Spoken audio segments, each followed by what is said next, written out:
Olá, muito boa tarde. Está no ar direto da redação desta sexta-feira, 17 de março. E a gente abre mostrando como foi a sessão solene realizada pela Câmara Municipal em homenagem ao Maracatu Nação Palmares. O Maracatu Nação Palmares é um dos mais tradicionais de Fortaleza. Tudo surgiu por um desejo do atual presidente e de um grupo de amigos. A realização de um trabalho, né? Um trabalho que a gente já vem desde 2013, quando eu, juntamente com um grupo de amigos, a gente se reuniu e fundamos o Maracatu Nação Palmares. Com isso, a gente veio fazendo esse trabalho. Em 2018, chegamos a vice-campeão do Carnaval de Rua do Grupo B e agora a gente chegou ao título máximo, que é campeão, de 2023. Nesta quinta-feira, a agremiação foi homenageada no plenário Fausto Arruda da Câmara Municipal de Fortaleza. A proposição do vereador Márcio Martins, do PROS, destaca a importância do Nação dos Palmares para a cultura de todo o Ceará. Maracatu, nesse formato, ele é uma cultura totalmente identificada do Ceará. Haja vista que o maracatu do Ceará tem diferença com o maracatu de Pernambuco. Então, é uma coisa muito nossa que precisa ser valorizada. A relação do Maracatu Nação Palmares com o vereador Márcio Martins, além de fazer uma defesa das atividades culturais aqui na casa, ele também nasce, e eu conheço toda a história do zero, do meu bairro, do Jardim América, bairro esse que tem outros 2 maracatus, ou seja, é o bairro de Fortaleza que tem maior número de maracatus concentrado. Então isso precisa cada vez mais ser divulgado. Em 2023, o Nação Palmares foi campeão do ciclo carnavalesco de Fortaleza na categoria Maracatu. Segundo o presidente da agremiação, este movimento reitera como o trabalho de lá para cá foi bem feito e reforça ainda mais a motivação para seguir a partir daqui. O maracatu hoje é bem material, né? Ele já chegou num andar bem lá em cima, a gente já está bem situado dentro da cultura, então um trabalho agora só de fortalecimento. A Associação dos Vice-Prefeitos do Ceará realiza um seminário técnico sobre gestão pública. A Joana Frota acompanha. O seminário técnico sobre gestão pública reuniu palestrantes e convidados que puderam falar, entre outras coisas, sobre mecanismos de gestão e qualificação do papel institucional do vice-prefeito nas gestões. A iniciativa é da Associação dos Vice-Prefeitos do Ceará. Nós vamos aqui discutir assuntos ligados ao municipalismo, né? Ligados à capacitação dos nossos vice-prefeitos, dos nossos assessores, e tratar de temas gerais da administração pública, né? Na área de execução orçamentária, na área de projetos, na área de licitações. São 2 dias de evento que deve reunir cerca de 80 representantes de municípios cearenses. O vereador de Fortaleza, Marcelo Lemos, participou do evento e parabenizou a iniciativa. Quando eu comecei o meu primeiro mandato, eu não sabia nada. E é muito ruim, aí no segundo você já vai aprendendo mais, no terceiro você já vai aprendendo mais. E aqui tem muitos que têm a oportunidade pela primeira vez de serem vice e se tornarem um destaque da cidade onde eles estão, exatamente por causa desse seminário que vai tratar de financeiro, de legislação. O Direto da Redação mostra agora como é o trabalho desenvolvido pela ouvidoria aqui da Câmara Municipal de Fortaleza. Um dos setores mais importantes da Câmara Municipal de Fortaleza funciona nesta sala. A ouvidoria do Parlamento da Capital é um elo extremamente importante entre o Legislativo e a população. Aqui a gente tem a função de receber elogios, reclamações, solicitações, informações, críticas, tudo relacionado à Casa do Povo.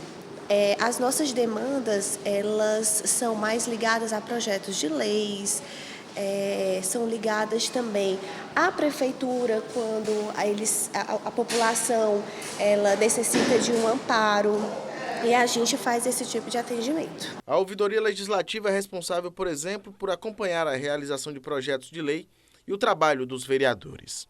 Por meio deste serviço, a população pode fiscalizar o andamento das atividades. Entretanto, Carolina explica que ainda existem diversas dúvidas por parte do fortalezense. A ouvidoria legislativa, ela está aqui para cuidar da parte do legislativo, ou seja, da parte das leis. E a gente também pode fiscalizar o executivo, ou seja, um cidadão que deu entrada na prefeitura, não conseguiu ter acesso ao seu encaminhamento ou não sabe como está e precisa de uma ajuda, a ouvidoria daqui pode dar todo esse suporte a ele. Para ter acesso aos serviços da ouvidoria, a população tem 3 maneiras. A primeira é o telefone 3444-8307, o site da Câmara Municipal, cmfor.ce.gov.br, ou vir presencialmente à sede do Poder Legislativo da capital. Assim, a população pode passar suas demandas e exercer o seu papel de cidadania. Muita gente não sabe que as nossas leis, os nossos projetos, eles já estão no nosso site. Ele é de fácil acesso, ele tem toda a tramitação. Como também, se você tiver uma crítica, uma reclamação, um elogio a um vereador, a algum setor, algum gabinete que você foi, você também pode estar fazendo aqui junto à ouvidoria. Começou a funcionar na capital a nova central de atendimento ao eleitor do TRE Ceará. O órgão, inclusive, voltou a fazer a coleta biométrica da população. Tauan veio tirar o título de eleitor e pela primeira vez viu de perto como funciona o processo. Ele ficou impressionado e satisfeito com a agilidade do serviço. Foi tranquilo, foi atendido até que rápido, pensei que ia demorar um pouco mais, mas deu tudo certo. E aí vai sair com o título de eleitor já apto para votar? Eu espero. Assim como Tauan, mais eleitores agendaram e foram atendidos com agilidade na central de atendimento ao eleitor do TRE no centro da cidade. Fiz o agendamento, marquei para o dia, o horário e vim logo já fui atendido. Foi coisa rápida mesmo. E é bom que faça logo, né, para não deixar para depois. Com certeza. Isso ajuda muito até para quando a pessoa for votar não tá perdendo tempo com identidade, essas coisas. A taxa digital é coisa bem rápida mesmo. Além do novo local de atendimento, outra novidade é a retomada da coleta de dados biométricos na capital.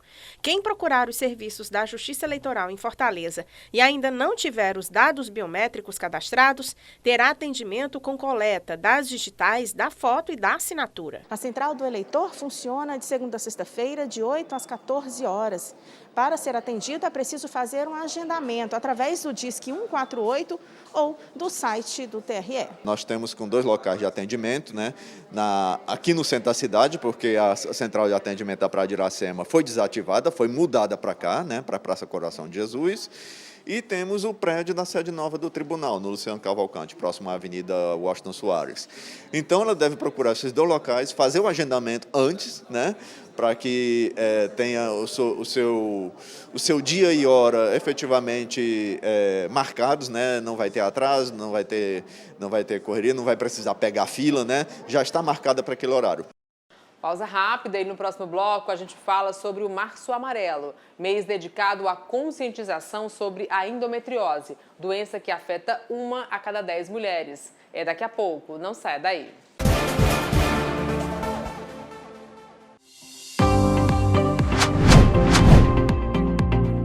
O Março Amarelo é um mês que foi dedicado para a conscientização das mulheres acerca dessa doença tão importante que é a endometriose.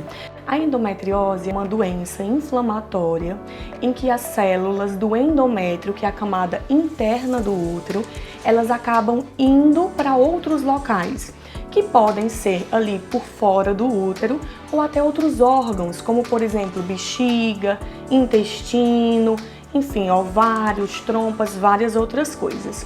E isso vai acarretar alguns problemas, porque essa camada ela é feita para menstruação.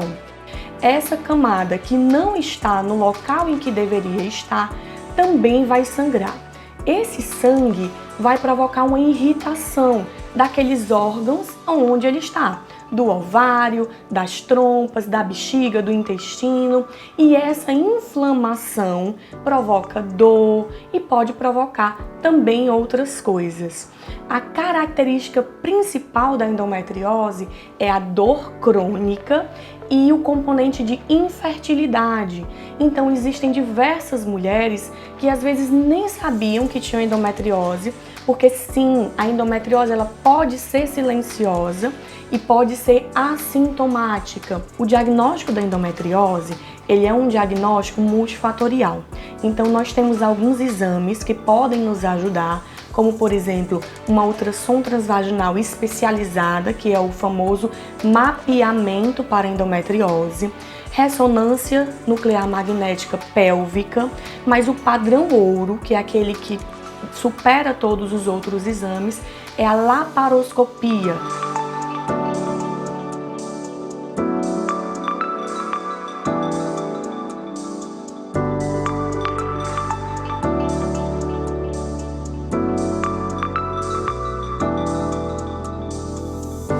endometriose ela é uma doença que afeta as mulheres em idade reprodutiva. Então é a mulher que começou a menstruar e aquela mulher que está menstruando. Não é uma doença que vai afetar tanto as mulheres que já estão na menopausa ou aquelas que ainda não menstruaram, certo?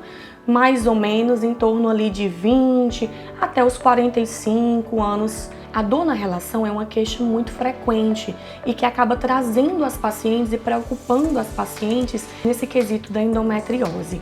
E aí pode sim afetar a libido das pacientes, porque a dor na relação vai gerar uma memória negativa. Então eu vou já para aquela relação com medo de sentir dor. E aí é uma doença que provoca essencialmente dor. E ninguém gosta de sentir dor. Então, é uma doença que às vezes a mulher não consegue se explicar. Muito incômodo, gera às vezes uma falta no trabalho, uma falta na escola. E isso causa inconvenientes para ela. As pessoas às vezes não conseguem entender ou aceitar que aquela mulher tem uma doença. Isso acaba gerando na mulher muitas dúvidas, como por exemplo, será que eu tenho essa doença mesmo? Será que isso não é frescura da minha cabeça? E aí acabam gerando outros transtornos psicológicos e psiquiátricos que precisam sim ser abordados para que se entenda que é uma doença, que precisa de tratamento. Março Amarelo ele veio aí para que as mulheres elas possam conhecer mais a endometriose. Se vocês conhecem alguém na sua família, alguém de amigos que estão na mesma situação, converse com essa pessoa, diga, olha, a endometriose ela existe, vamos procurar ajuda. A gente consegue ter uma qualidade de vida melhor nesse sentido, para que essa mulher ela possa ter sim tratamento adequado, diagnóstico adequado e possa melhorar a sua qualidade de vida, que é aquilo que a gente quer. Uma mulher que possa ter uma boa vida, um bom tratamento.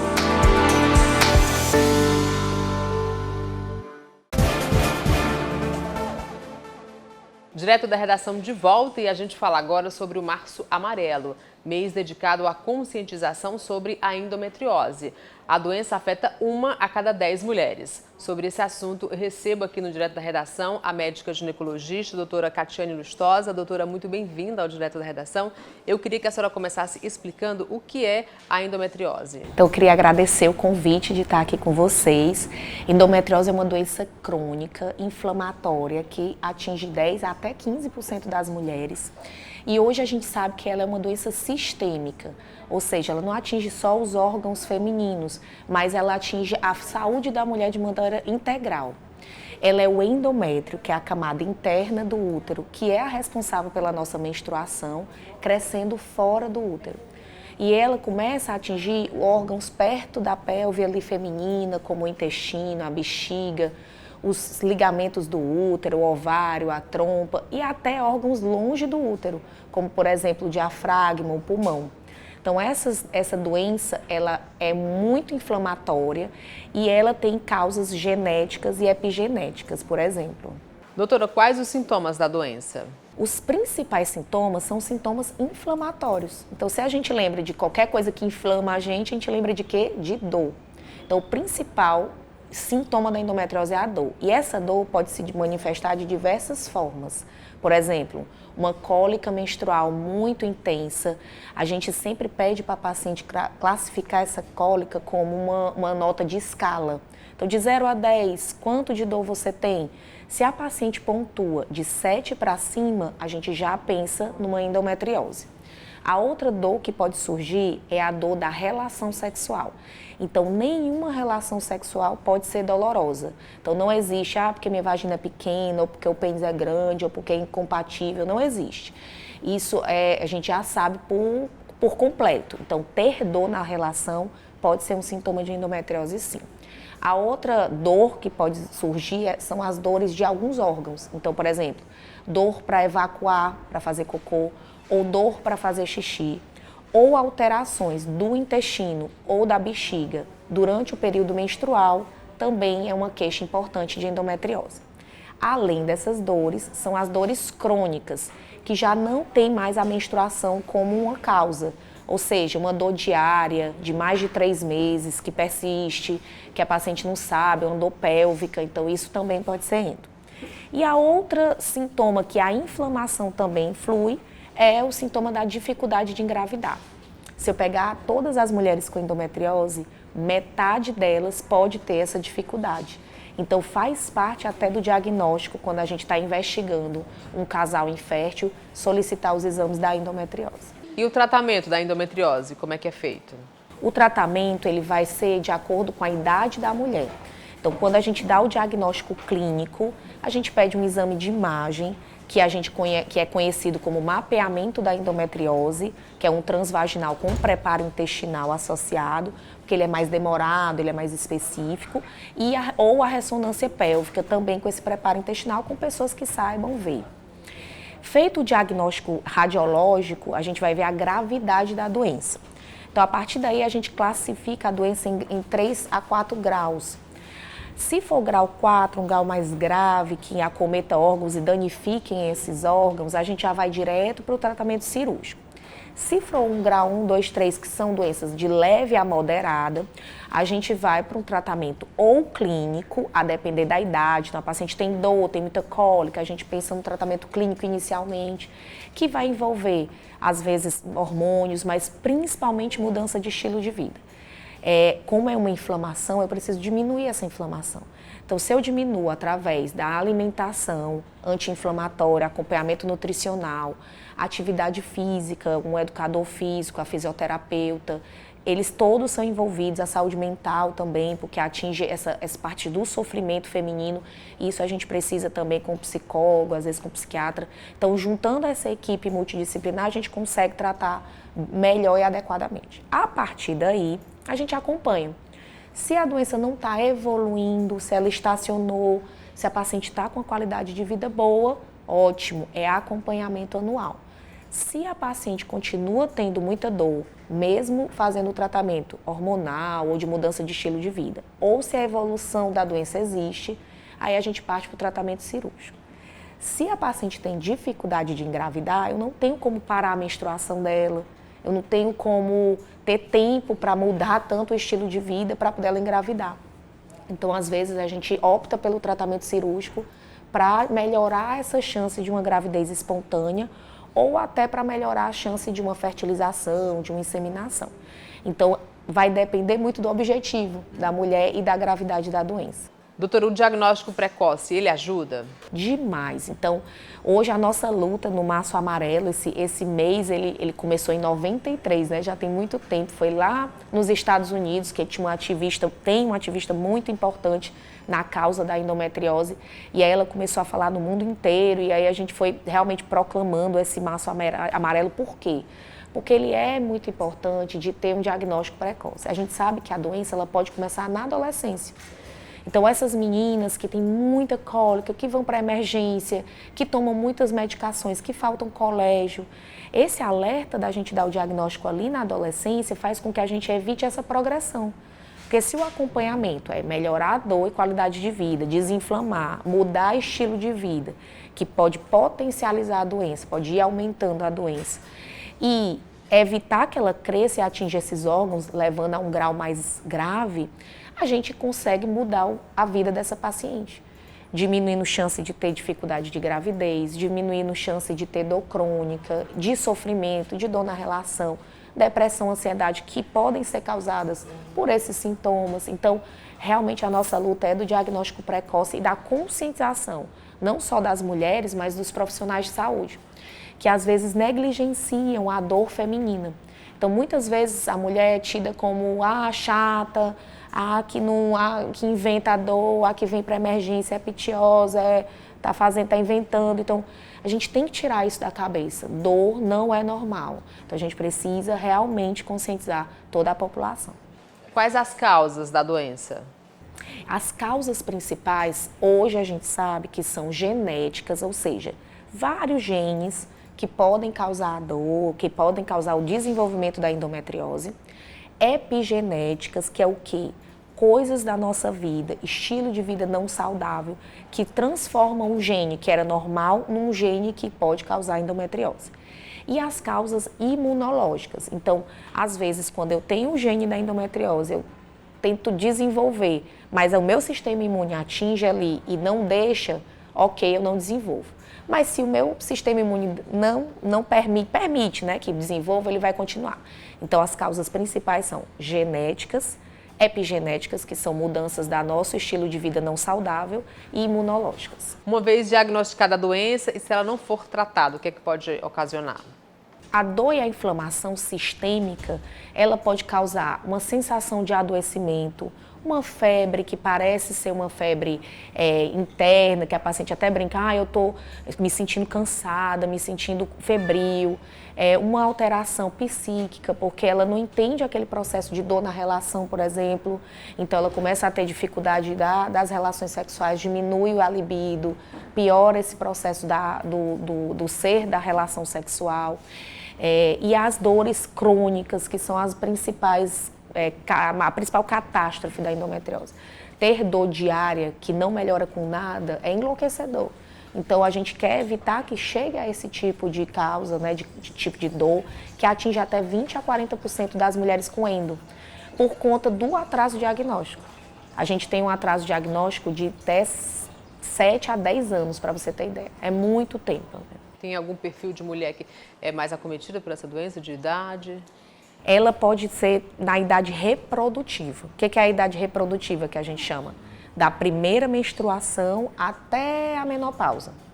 Então, nesse período é que a gente pode ter a endometriose desenvolvida. Claro, tem casos mais raros na infância e casos mais raros depois da menopausa.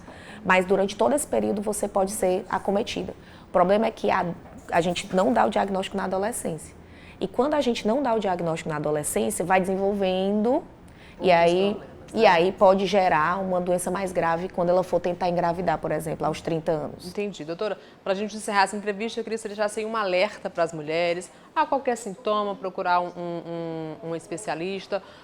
Ou não tem sintoma, procurar um especialista pelo menos uma vez ao ano. Qual é a orientação? Então, a principal orientação é: quando você tem uma dessas queixas que eu falei, cólica menstrual intensa, dificuldade de engravidar, passou ali dos 6 meses, 1 ano, tem que procurar. Dor na relação sexual, as alterações intestinais urinárias no período menstrual, ou uma dor que não está ali se resolvendo com nada, tem que procurar o médico. A especialidade da ginecologia é a principal, né, de dar esse diagnóstico, e existem médicos da ginecologia que são especialistas na endometriose. Então, se você tem algum desses sintomas, fala com o seu ginecologista, pergunta se precisa ir num especialista ou se vai fazer algum exame de imagem, que são aqueles que eu falei, né, o mapeamento ou a ressonância. O importante é dar diagnóstico. Porque quando a gente não tem o diagnóstico, a gente não tem como gerir aquele processo inflamatório. E eu brinco muito com as pacientes que a endometriose é como uma diabetes, como uma pressão alta. Eu vou acompanhar, a gente vai ter que acompanhar o resto da vida, mas tem como viver de maneira saudável, sem essas repercussões tão negativas. Tá, então, doutora, muito obrigada pela participação aqui no Direto da Redação. Eu que agradeço. E eu fico por aqui e até o nosso próximo encontro. Tchau, tchau.